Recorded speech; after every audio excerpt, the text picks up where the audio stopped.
military institutions will be more or less similar. In any Ma'am, case, Philippine soldiers do not lie. there we go. Look, ma'am, they're... And all their wives will come forward to prove it. Yes, ma'am, I can assure Thank you you. about that, Thank you. Madam Chair. Okay, so we next call upon Professor Jonathan Ong, who's very kindly online, who authored the article, The Contagion of Stigmatization, Racism and Discrimination in the Infodemic Moment. During the pandemic, were you able to see these controversial tweets and posts in social media, which malign Chinese-made vaccines and protective equipment? Can you describe the posts and tweets that you mentioned? Dr. Ong, I see you. Hi, Madam Chair. Thank you for having me. Yes, this was a subject of a joint paper that myself and Dr. Gideon Lasco had authored for several portals, including the LSE blog. So these posts, we could only assume were misinformation. So ang assumption po namin ay ito ay mga sabi-sabi lang or haka-haka lang ng mga tao online. We did not know that some of these posts were actually intentionally misleading. And I think that's what is so alarming about the Reuters investigation. They gave very specific examples of the posts and memes that contained hashtags that were directly aligned and directed by the US military. And ang strategy po dito ay to prey on existing anti-China sentiments. So preying on stereotypes that people might have about certain goods or items that are defective. So ito po ay ginagamit and wini-weaponize to stoke public's existing fears and anxieties at a time of incredible tragedy, and people were very afraid. So ito po ginamit, and that's what the Reuters investigation was asserting. To actually weaponize people's existing fears and anxieties. And this is very effective in getting people in a very fearful and panicked state. And once you're in that kind of state, you're more manipulable and prone to believing certain kinds of information. And that is why this needs further probing and investigation. And I think the Reuters report was very shocking, not only in giving very specific examples of these posts, but also telling us na nagkaroon ng conflict behind the scenes within the US military and the State Department between people who were justifying the campaign and people who were actually against the use of the campaign. And that's what we need to further investigate. Thank you very much, Professor Ong. Magkapareho kayo ng DOH. Nakikita ninyo yung tweets and yung posts, pero hindi ninyo alam kung saan galing. Hindi rin ninyo alam kung may talagang nagmamaniobra na, kumbaga, centralized. But I would like to ask, what do you suspect was the objective of these posts? So, so it's interesting that it's not just the Philippines that was the target country. It was several countries in Southeast Asia, Central Asia, and the Middle East. So these are regions in which the US has very clear geopolitical interests, and they want to consolidate support within these countries, while China is obviously trying to win over public sentiment here using vaccine diplomacy. And I think that's what the Reuters investigation was trying to uncover and go into great detail, diba? Na parang tinatry i-counter Dr. itong Ong, vaccine. Professor Ong, sorry. Opo. Naniniwala kayo na may disinformation campaign that was managed and concerted by groups interested in the U.S. policy in these very controverted regions? So I will base it po on the Reuters report, and if you allow me to explain a little further.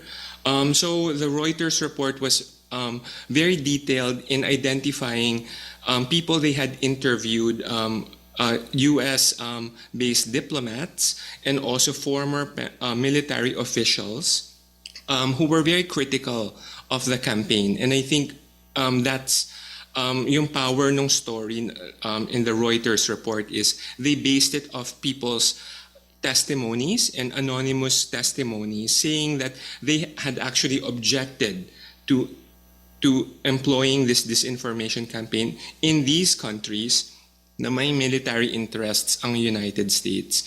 And so they were able Yes, to piece Professor, together I am the- also the fully leadership aware. and the accounts. Oh, sorry.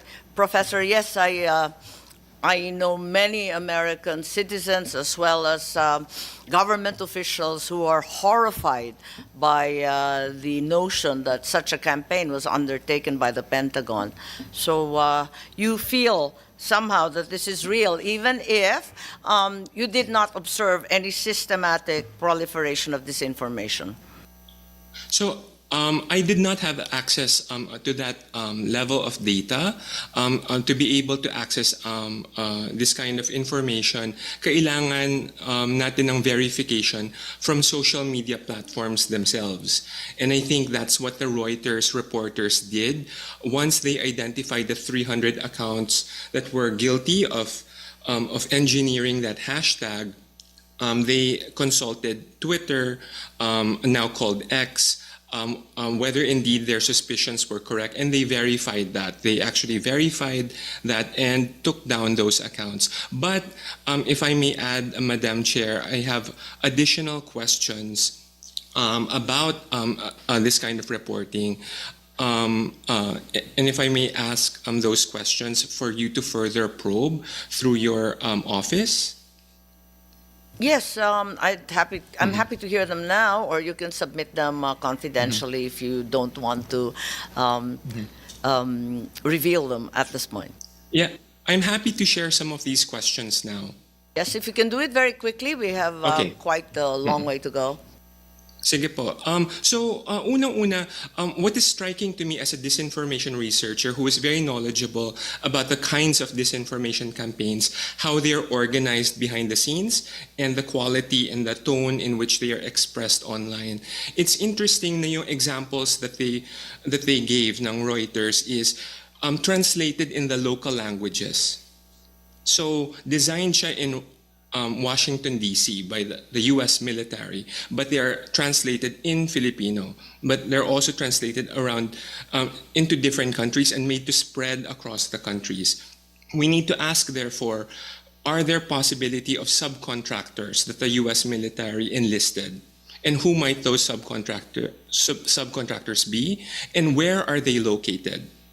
It is interesting that those posts convey insider jokes, cultural knowledge of what would resonate with local citizens and communities in the Philippines, but also in other countries like Turkmenistan, I think, was one of the other examples. So it's important for us to track down potential in-country collaborators responsible for the translation and dissemination of the campaigns, for us to hold these people into account. Number two would be the activity of social media platforms themselves. If you read very closely the Reuters investigation, it was very interesting that Reuters reported how social media platforms called the U.S. military for a meeting, for a Zoom meeting, to say that they were able to identify these accounts that the U.S. military were using and operating from their base.